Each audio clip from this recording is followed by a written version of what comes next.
अगर आप भी चाहते हैं मनीष म्यूजिक भोजपुरी के वीडियो सबसे पहले आप तक पहुंचे तो लाल बटन के दबाकर चैनल को सब्सक्राइब जरूर करें और साथ में बेल आइकन को दबाना न भूलें।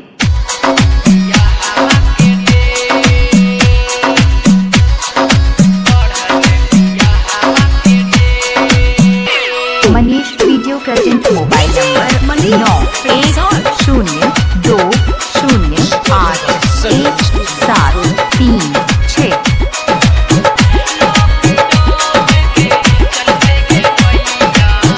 Recording by Manish music Bhojpuri. Lockdown के चलते गे मैया बढ़ल बिया हवा के डेट। लॉकडाउन के चलते गे मैया बढ़ल बिया हवा के डेट। मनवा कराऊ सदिया से पहले जाके हम करियो भेंट। मनवा कराऊ सदिया से पहले जाके हम करियो भेंट। लॉकडाउन के चलते गे मैया बढ़ल बिया हवा के डेट। लॉकडाउन के चलते गे मैया बढ़ल बिया हवा के डेट।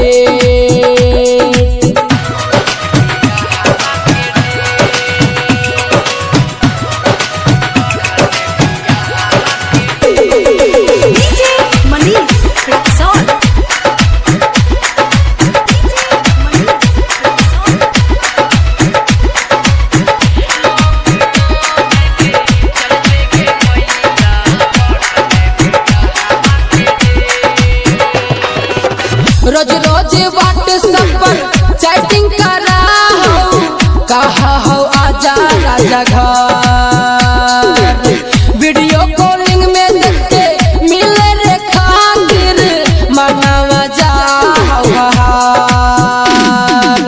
रोज रोज व्हाट्सएप से चैटिंग करा हो, कहा हो आजा राजा घर। वीडियो कॉलिंग में देखते मिले रे खातिर मनावा जा हार।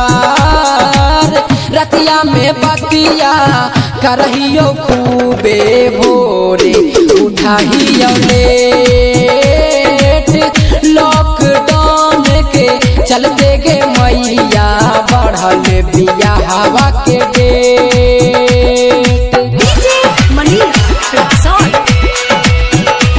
Recording by Manish music Bhojpuri.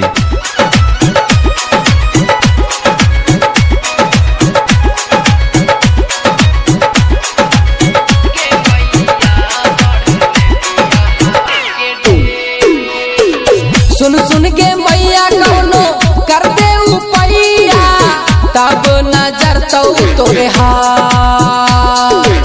रोटिया बनई तो रत में तेलवो लगई तो मान जो बेटा बाके बात।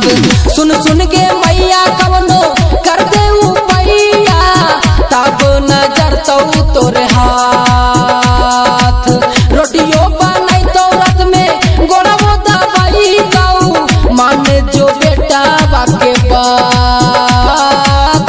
राइटर संजीत दिलीप राजा सूता तकिया समेत।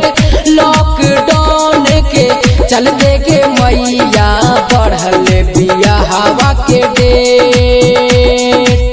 मनवा कराऊ सदिया से पहले जाके हम कर लियो भेंट। मनवा कराऊ सदिया से पहले जाके हम कर लियो भेंट। लॉकडाउन के चलते के मैया बढ़ल बिया हवा के डेट। लॉकडाउन के चलते के मैया बढ़ल बिया हवा के डेट। Recording by Manish music Bhojpuri.